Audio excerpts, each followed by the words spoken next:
Program makan bergizi gratis yang tadinya Rp15.000 kini dipangkas menjadi Rp10.000 per anak per harinya. Pemerintah berdalih anggaran Rp10.000 telah diuji coba selama setahun dan mampu memenuhi gizi seimbang bagi anak dan ibu hamil di Indonesia.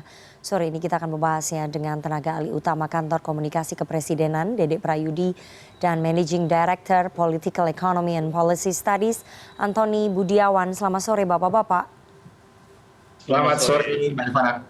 Saya mau ke Selamat Mas sore. Uki terlebih dahulu. Mas Uki, program makan bergizi gratis awalnya dialokasikan Rp15.000 per anak. Sekarang Presiden Prabowo mengumumkan penurunan atau pemangkasan anggaran menjadi Rp10.000 per hari per anak dan per ibu hamil. Mengapa diturunkan? Apa pertimbangannya Mas Uki? Ya, yang pertama-tama harga dipatok 15.000 rata-rata ya, itu mengikuti apa yang menjadi rata-rata dari School Meal Coalition di dunia itu $1 per hari gitu.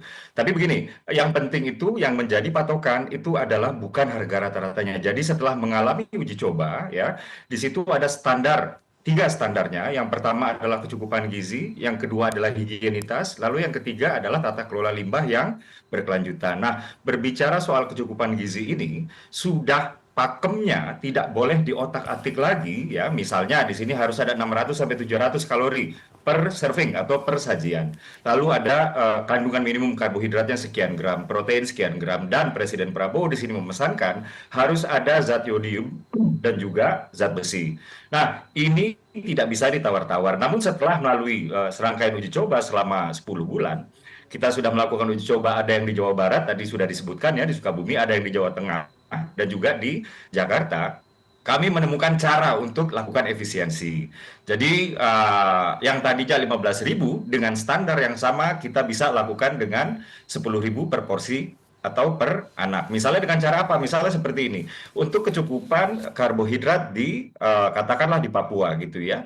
Di sana kita tidak akan menggunakan nasi, melainkan sagu, karena di Papua di sana penghasil sagu. Nah, bayangkan kalau misalnya kita memaksakan menggunakan nasi, maka ongkos kirimnya ini akan menjadi lebih mahal. Itu yang pertama. Lalu yang kedua, efisiensinya adalah kita tidak seperti mengikuti mekanisme pasar gitu ya, yang dimana dari produsen lalu dilempar ke pengepul atau pasar induk, lalu pengecer, lalu ke pembeli. Yang kita lakukan adalah membangun sebuah ekosistem. Ekosistem di sini termasuk juga para petani, para nelayan, dan juga para pekebun gitu sebagai penyedia bahan baku.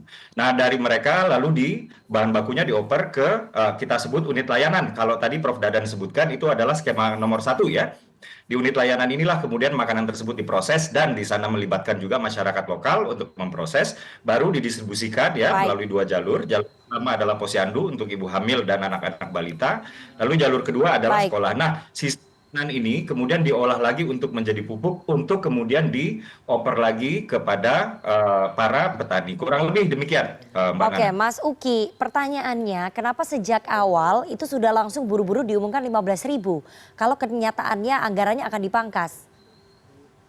Ya, tadi sudah saya katakan ya, karena kami mengikuti apa yang sudah ditetapkan oleh School Meal Coalition. Ini dimotori oleh UNICEF ya, dan Indonesia baru saja bergabung dengan School Meal Coalition, dan rata-rata dunia itu memang $1 per hari per anak Baik, gitu. Dan kami awalnya mengikuti itu, lalu setelah serangkaian uji coba seperti yang tadi dikatakan, tanpa mengurangi kualitas-kualitas, maka kami menemukan cara yang lebih efisien, dan ini sebenarnya adalah sebuah kabar baik ya.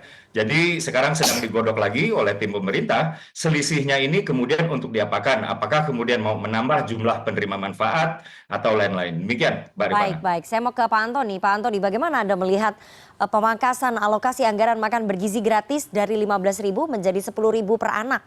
Apakah ini menandakan pemerintah realistis karena anggaran kita ini cekak, APBN kita cekak?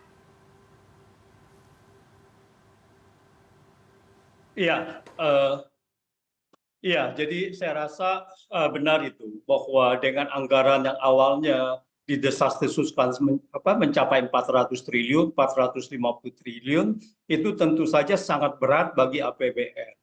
Jadi dengan adanya penyesuaian yang misalnya sekarang menjadi 10.000 dan juga dari mungkin 2 kali pakan makan bergizi gratis ini menjadi 1 kali. Nah, ini semua memangkas dari anggaran.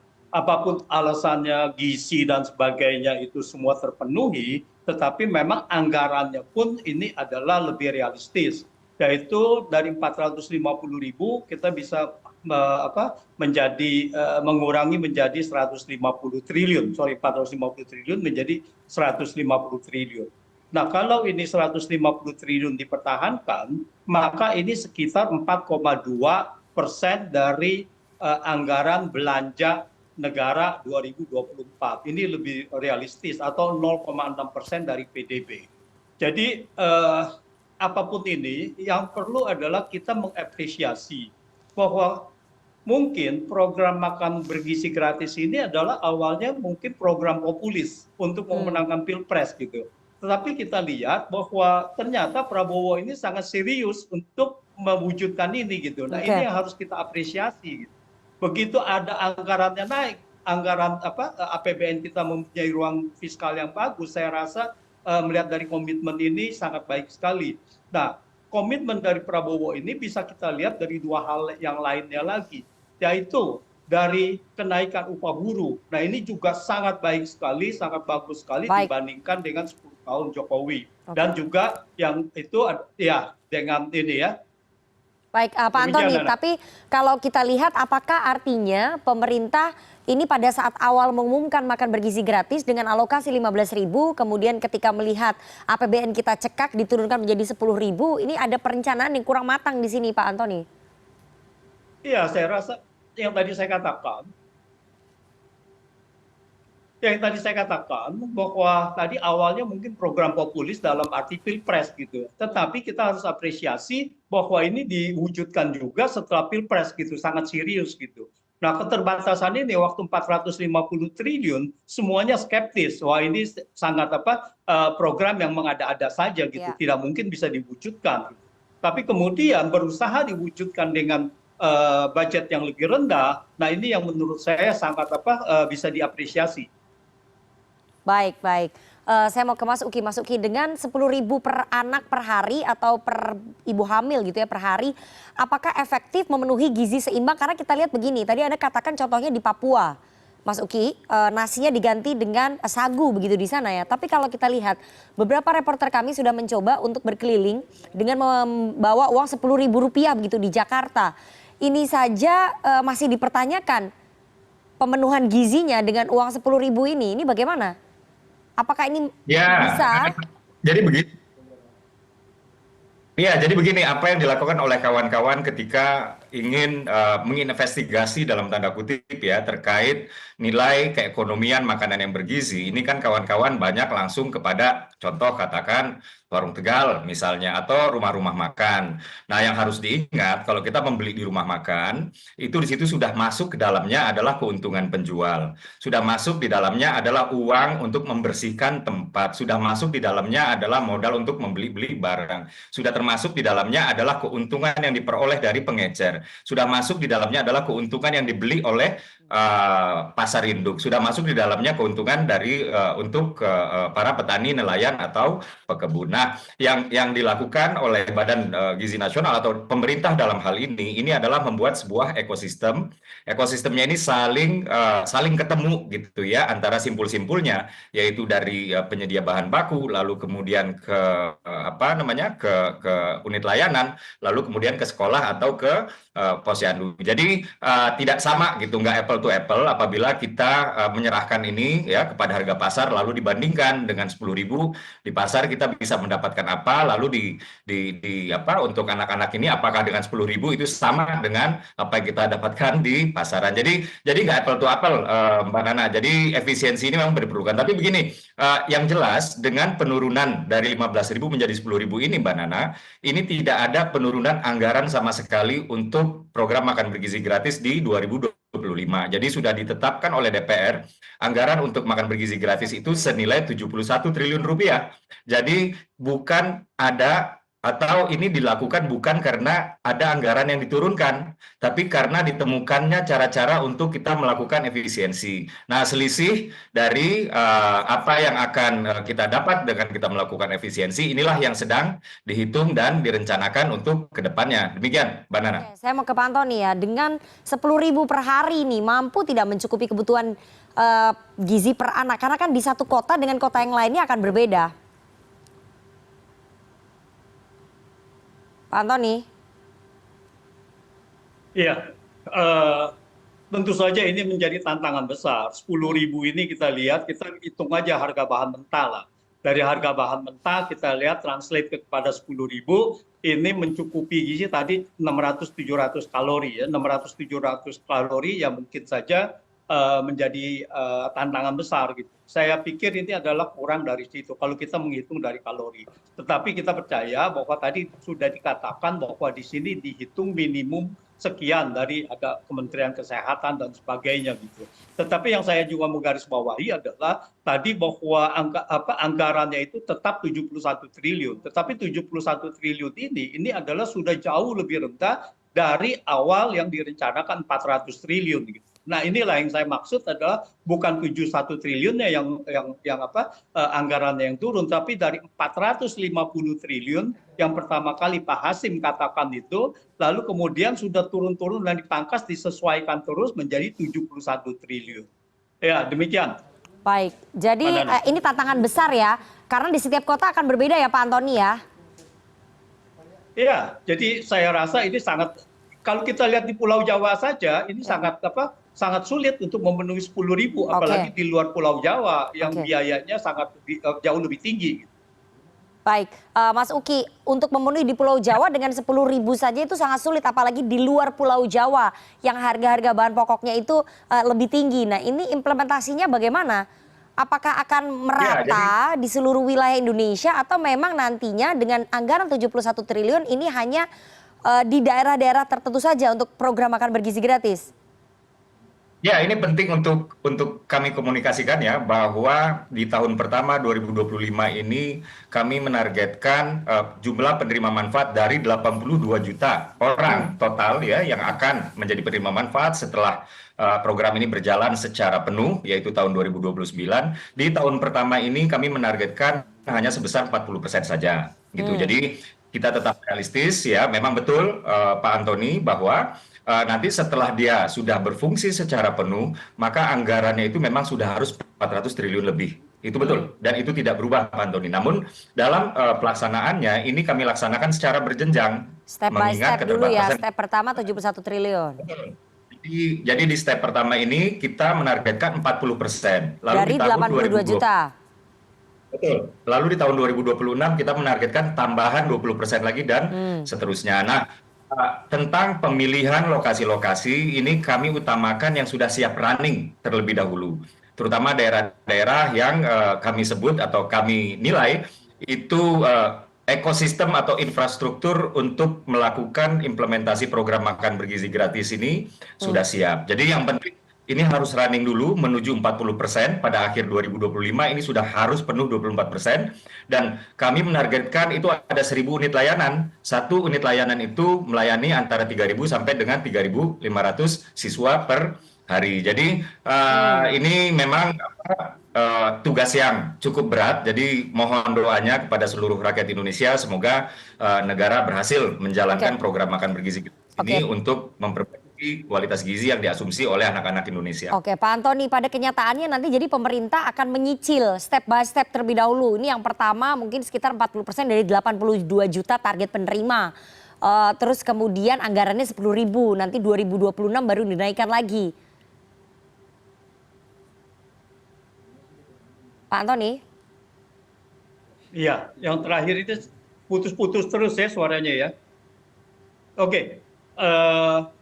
Ya, ini yang saya katakan bahwa di sini adalah Prabowo cukup realistis melihat dari anggaran yang terbatas, tidak langsung 82 juta, tetapi ya dicicil menjadi 40% dan sebagainya itu dari anggaran 400 triliun, pertama 71 triliun, dan 71 triliun menurut saya masuk akal karena cuma 2% dari kita punya anggaran. APBN Ya. untuk 2023. Tetapi yang kita perlu perhatikan adalah bahwa dikhawatirkan di sini sasarannya tidak merata gitu. Ya. Nah, untuk itu seharusnya ini bisa diubah menjadi tantangan dari makan gizi bergratis adalah kemiskinan, dan ini tidak menaikkan masyarakat yang miskin menjadi tidak miskin gitu. Nah, ini yang harus dilihat adalah pembangunan ekonominya harus segera mendukung situ sehingga yang penerima dari makanan gizi gratis ini bisa berkurang dan menggunakan anggaran itu, dan anggaran yang digunakan juga akan berkurang. Demikian. Oke, soal ketidakmerataan ya, saya mau ke Mas Uki. Tadi Anda udah jelaskan ya yang akan mengelola dan distribusinya seperti apa. Tapi kita belum bisa membayangkan kerumitannya nanti di lapangan ini akan seperti apa.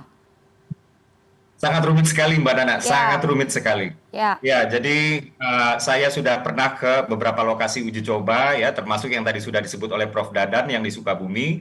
Memang ini tugas yang maha berat ya.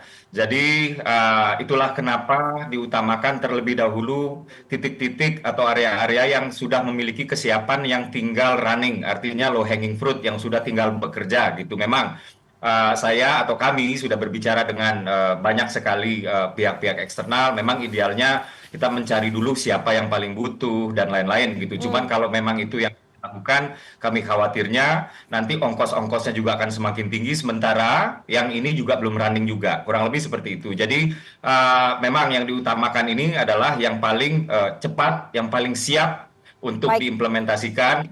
Memang ada area-area yang miskin ada ya, saya sudah melihat di mana di sana siswa penerima manfaat itu ada anak kelas 1 SD. Ketika saya tanya bagaimana, apakah senang dengan program uji coba ini, anak itu mengatakan bahwa saya senang sekali karena saya sekarang bisa makan daging seminggu sekali.